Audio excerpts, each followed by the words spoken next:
Ang programang ito ay rated SPG. Striktong patnubay at gabay ng magulang ang kailangan. Maaaring may masiselang tema, lengguwahe, karahasan, sexual, horror o droga na hindi angkop sa mga bata. Sige, fine. May alam mo kung saan sila pwede pumunta. May vacation house kami just outside the city. Gusto mo samahan ko kayo? Kinumbinsi nga dito ni Annalyn Santos at RJ itong si Harry na baka may alam daw itong lugar kung saan pumunta ang kanyang ama na si Carlos at sana makipag-ugnayan naman itong si Harry sa kanila. At maya-maya nga ay sumagot si Harry na okay fine, may alam daw siya kung saan posibleng nagtago si Carlos at isinama itong si Lynette. At kung gusto pa daw ni Annalyn at RJ, sasamahan daw ito ni Harry upang patunayan na hindi totoo itong mga paratang na ibinibintang nila dito kay Doc Carlos Benitez. At hindi na nga nag-aksaya ng panahon itong sina Annalyn at RJ at bago nga sila umalis ay nagpasya itong si Annalyn na tawagan muna itong kanyang lola Susan at ang kanyang ninang upang ipaalam na hahanapin na nga nila itong si Lynette dahil sa di umano na tuloy ito papuntang abroad kung saan ay magbabakasyon ito kasama si Doc Carlos. At dito nga na sinabi ni RJ na kinakailangan daw mag-file sila ng report upang mahuli na rin dito itong si Carlos Benitez.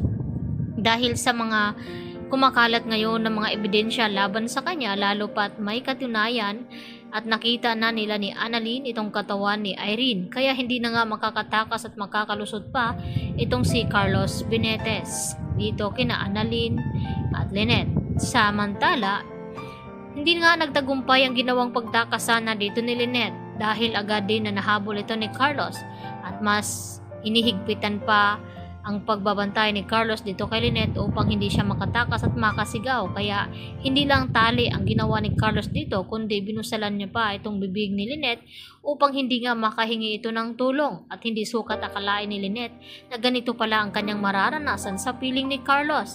Hindi daw iyon pagmamahal kundi sarili lamang ang iniisip ni Carlos Benitez.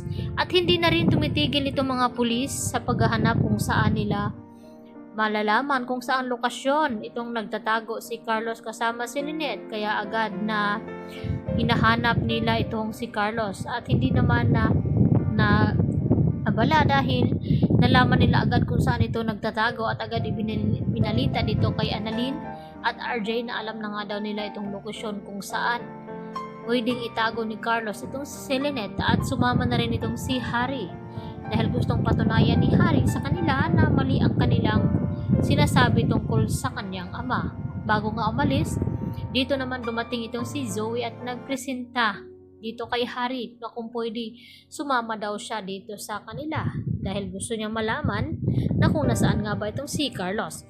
At nagtataka naman itong si Harry na kung bakit concern itong si Zoe sa kanyang ama dahil hindi pa rin inaamin ni Zoe na kapatid niya nga itong si Harry dito kay Doc Carlos. At dito naman na sinabi ni Zoe na wala na daw pakialam itong si Harry kung magiging concern man daw siya kasi gusto niya siguraduhin na ligtas daw si Lynette dahil kinakapatid nga daw niya itong si Annalyn. Yun naman ang dinadahilan ni Zoe upang pasamahin nga siya dito sa rescue operation na gagawin nga ng mga polis at ni Harry dito nga kay Lynette. Kaya mas naghihinala na rin ng husto itong si Justin sa mga ikinikilos nga dito ni Zoe na kung masyadong daw itong defensive dito kay Carlos Benitez na hindi naman daw niya ito kaano-ano.